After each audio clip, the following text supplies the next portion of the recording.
Hello, this is David Dean, and yes, we got 9.0, and wow, we got a lot of stuff to go over, and I will be reading through the patch notes, but I really wanted to show you the stuff in-game first, just to get a better look at it. The big thing about 9.0, we got a lot of stuff going on. We got new heroes. We finally got the steampunk spear. People probably aren't too concerned about that, but there is a bunch of changes going on, mainly around the storm shield defenses. And when you come in, you have your normal storm shield defense screen, but they have the new war games aspect of this, where you can go in and you can do daily war games.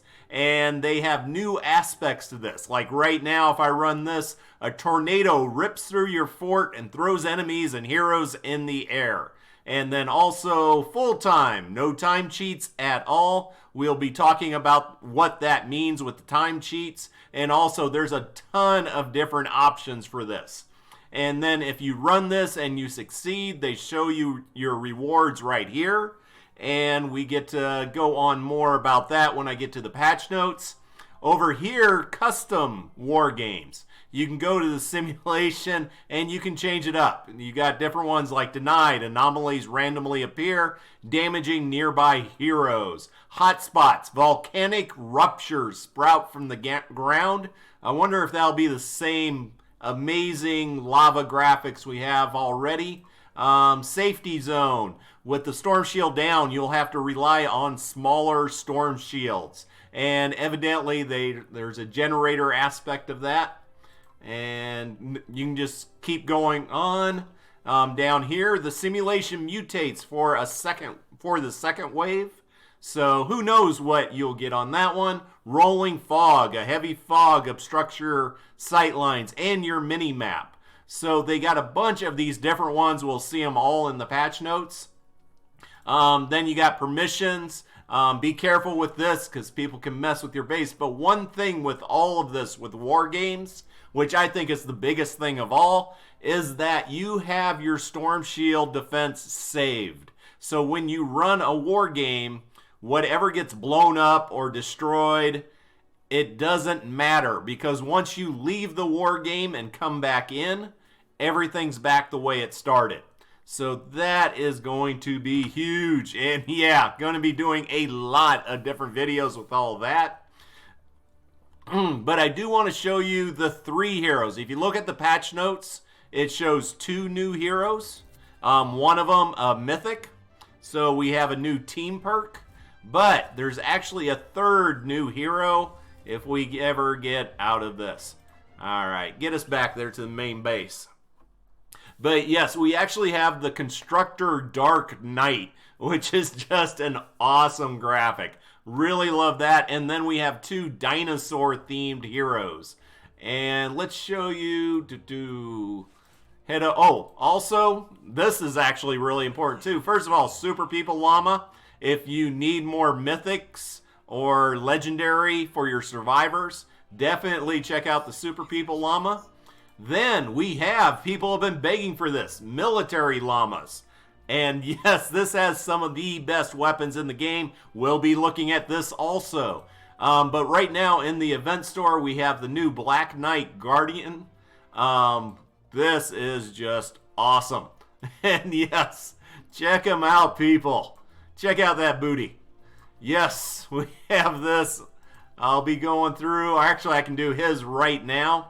He has increased hardware impact by 33%. If you have him for support, if you're using Commander, that increase is 75%. Additionally, Going Constructor can trigger kinetic overload. What is Going Constructor? That is a new power they have out. And I'll go over that in the other screen. We might as well go ahead and purchase that because, yeah, I'm definitely getting that. And let's see, what is this? Team perk, Kinetic Overdrive. Kinetic overload occurs at additional time, requires 3 constructors with 3 or more stars. So, gotta have some fun with that. And the reason having that massive impact on that is a great thing is in higher level zones, kind of like we had in Fortnite. To knock back the smashers, you need a massive amount of impact to send the smashers back away from your structures. So you definitely want something like that. We'll go ahead and pick up the Steampunk Spear.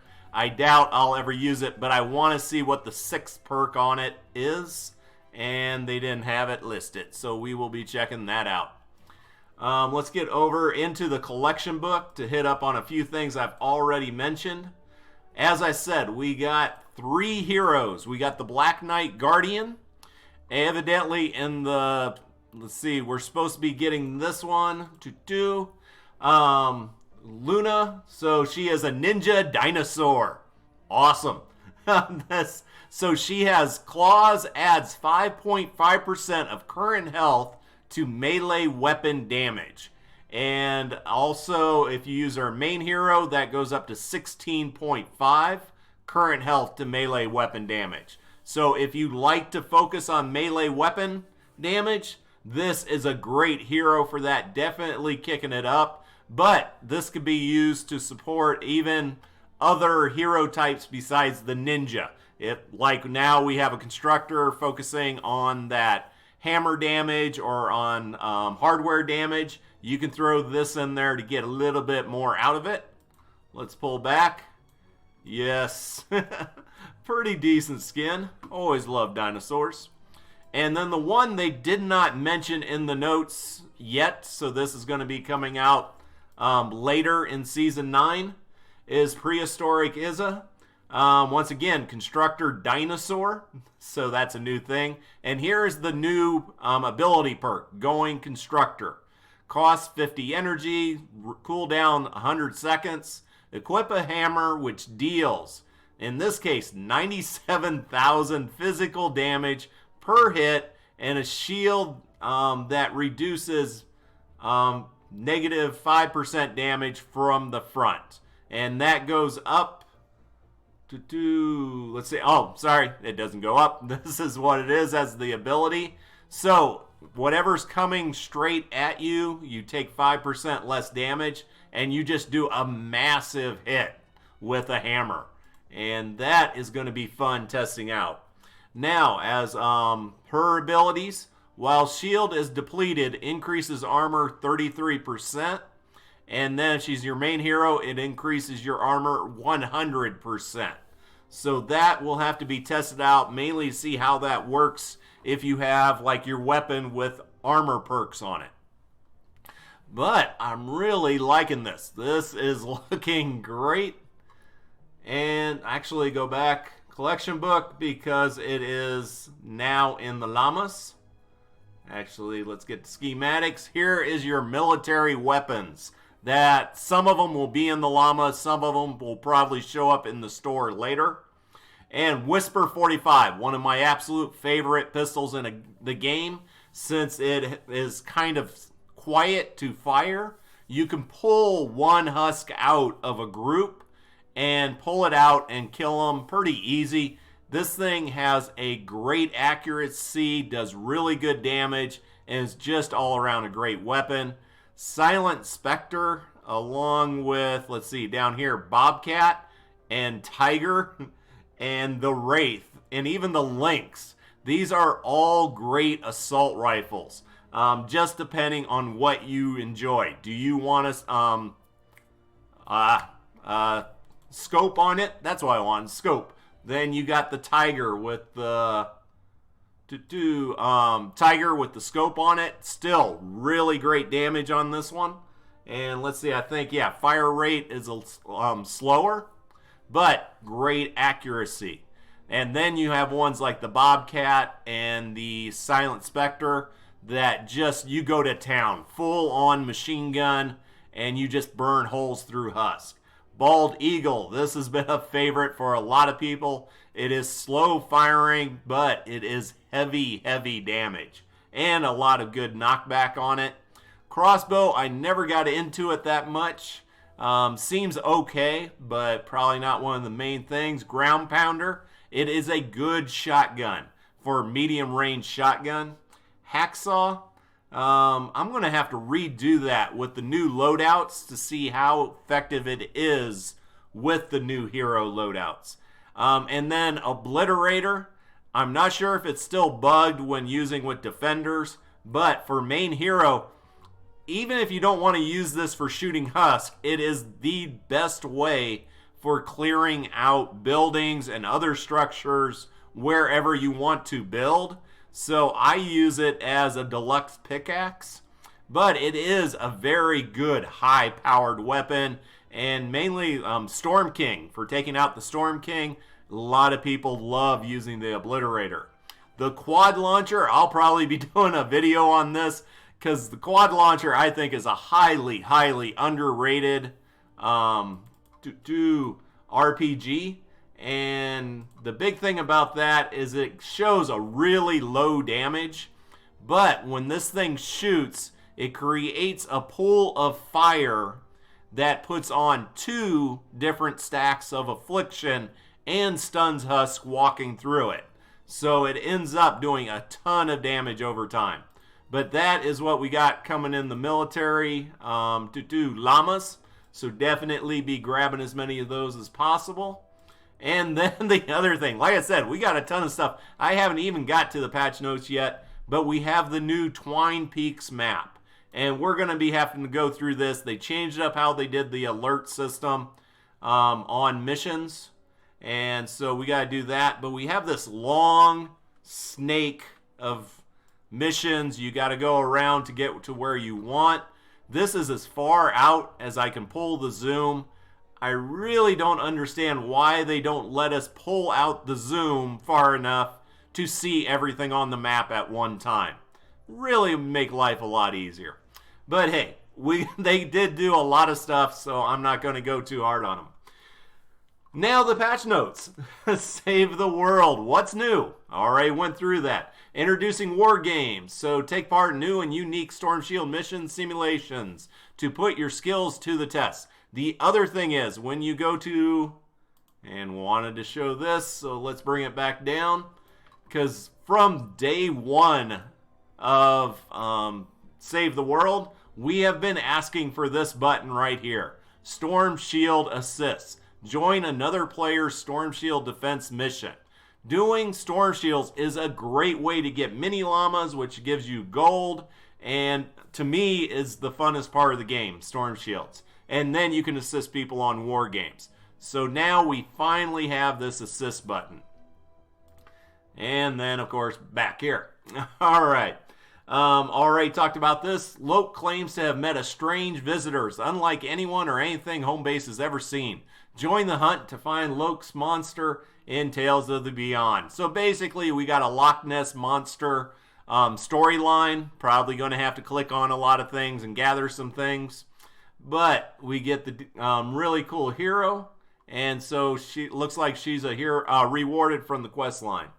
Guardian, go constructor on the husk with Guardian. Comes equipped with a brand new constructor ability. Batteries not included. So already showed you guys that. As we're saying with the war games, revisit your Storm Shield base and test your defenses against some destructive and challenging simulations. Simulations will exist in all biodomes. We'll be adding more as the season progresses.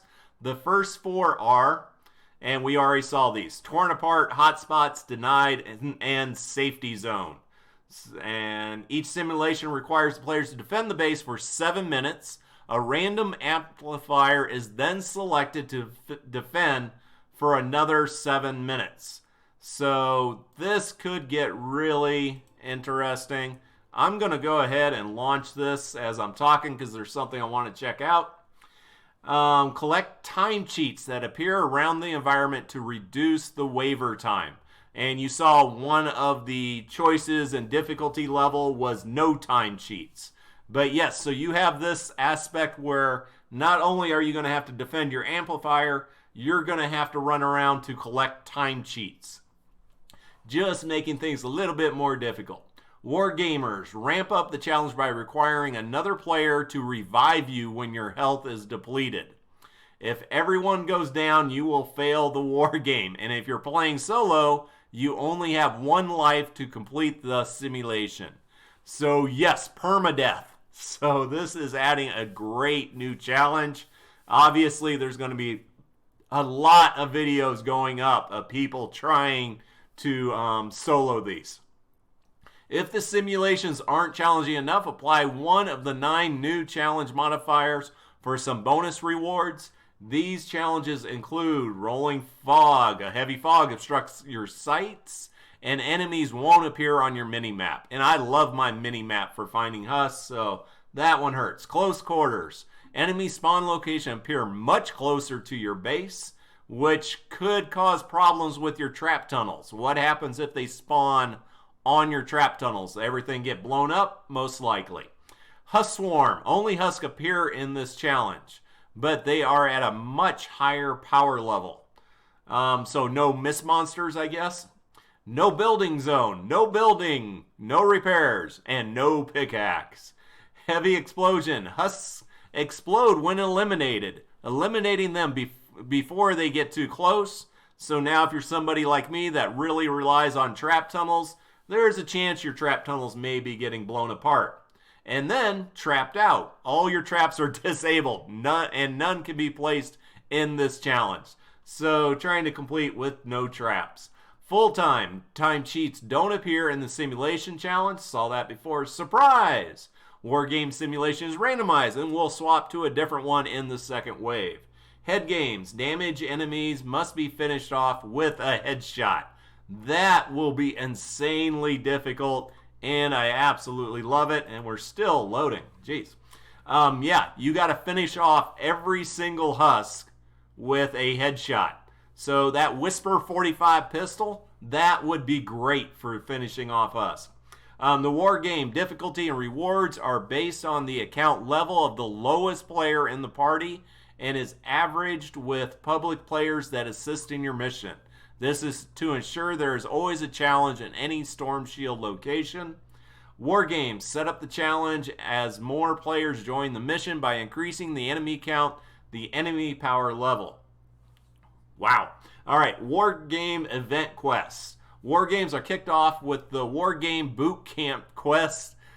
These quests will help players discover all the aspects of playing war games while offering nice rewards in the process. Learning can be fun.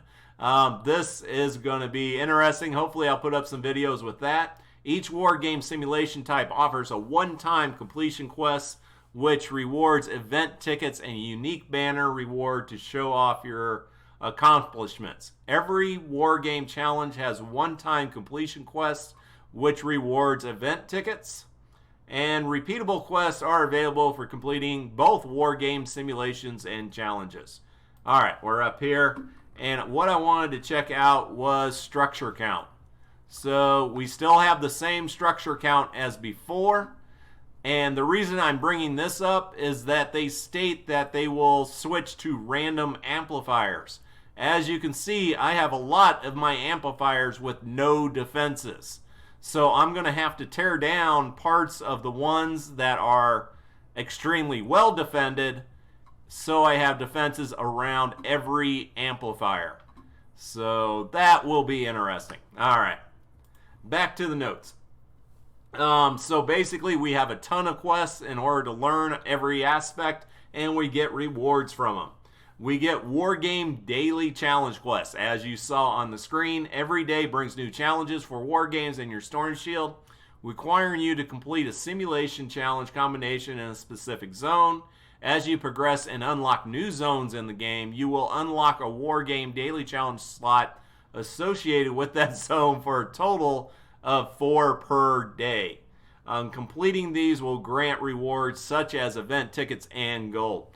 I am loving this. It will, I believe, cause some problems because now a lot more people are going to spend time doing these war game challenges and stuff and less time playing regular missions, which could cause people to have trouble finding people to team up with the regular missions.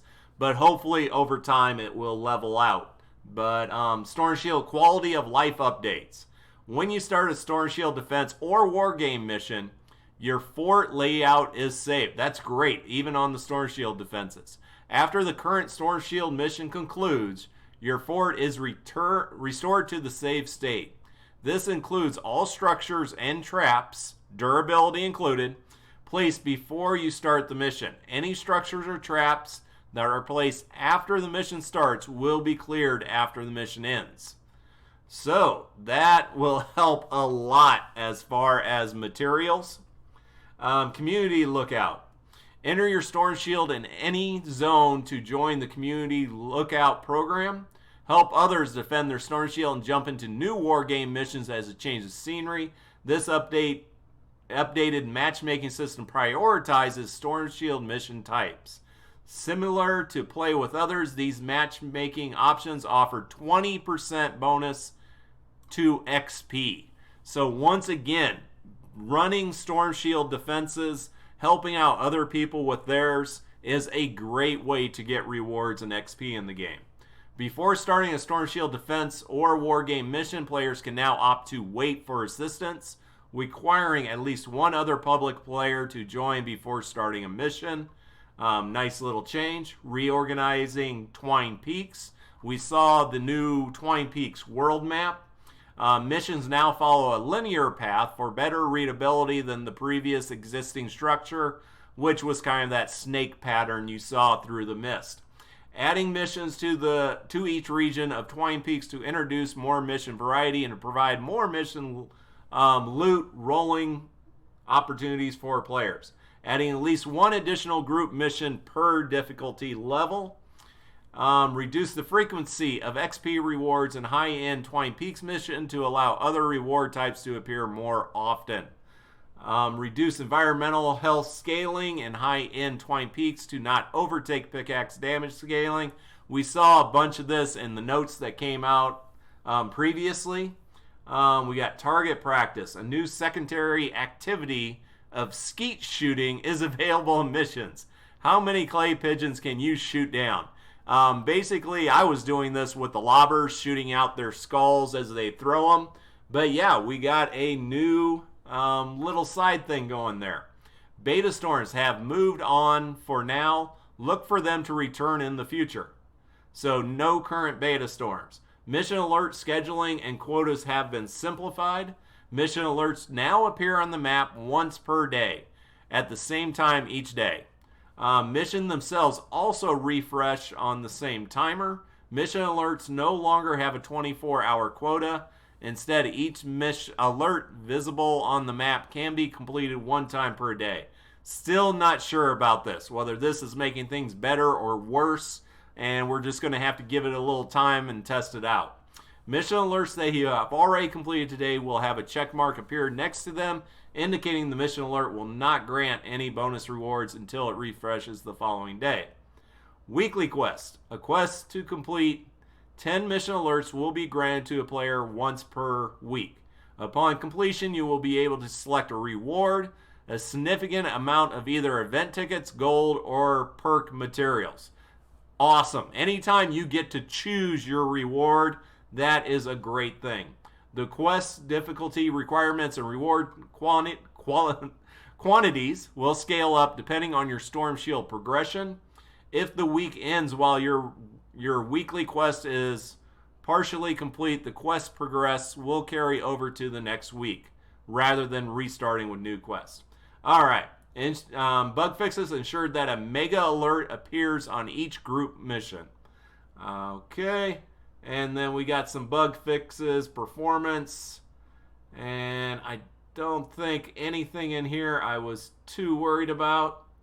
But heroes, we already went through this. The new Black Knight Guardian, the new Mythic Constructor.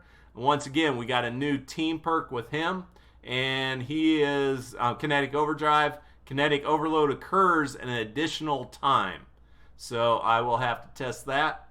New ability, Going Constructor, as we saw with the hammer, dealing an enormous amount of physical damage and a shield that reduces 95% from the front. Just awesome. I thought it said 5%. So we will have to see what that is, do a little testing. Or maybe, was that one of the other heroes? All right. Anyway, so we got standard perk. Increase hardware impact by 33%. And Knight's impact on the, if he's your main hero, is 75%. Additionally, going constructor can trigger kinetic overload, which would be just massive damage, and then you're doing energy damage on with the kinetic overload. And it says it's available in the event store today at 8 p.m. Obviously, it's already there. I already purchased it. Introducing a new dinosaur hero, Luna, the new dinosaur ninja. We get the claws for 5.5% of current health to melee damage, and 16 if it's main heroes, obtained from the Tales from Beyond questline. So I will definitely be running that today. New team perk, Blast from the Past. Acquired upon acquisition of any dinosaur hero. So when you finish this quest and get the new dinosaur ninja, you also get the new team perk. Removes all shield and increases max health by 200%. Not sure if I want that or not. That is kind of interesting. But it does make it with your survivor squad where you can move everything out of resistance and put it in the other 3 slots because you're not bothering with your shield. So, things to test out. Visual update to kinetic overload or overdrive. They definitely needed to do that. And then some other minor fixes. We get the steampunk spear. Oh yeah, we were going to look at the steampunk spear and hop out of that. We'll head back here. Just wanted to see what the 6th perk on it is. I actually really like my Sir Lancelot spear, so they have to have something pretty good to override that one. Let's see. A spear that uses long-range thrusting attacks to deal high damage and impact. And then blaster. They changed up the blaster. I love the blaster. All new art and animations. Blaster is now more resistant to being interrupted and knocked back by weapon and trap impacts. Blaster blast attack accuracy has been adjusted.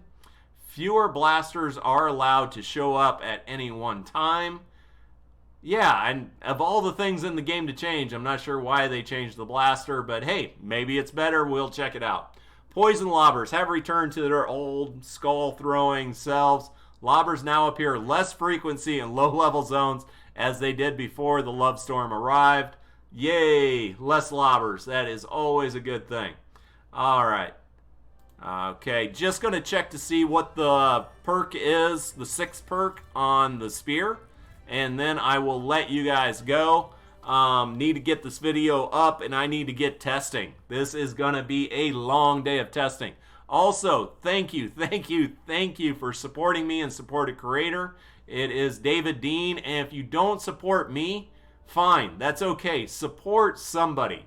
That's just kind of throwing money away when you're not putting anybody in the support a creator. Eliminating an enemy creates a damaging cloud of steam. This can only occur every 5 seconds. Same thing as we had on the hammer. It's a nice little perk on there, but I'm not sure if I would trade it out for Lancelot quite yet. So there you go, people. Take care, enjoy, and thanks for listening.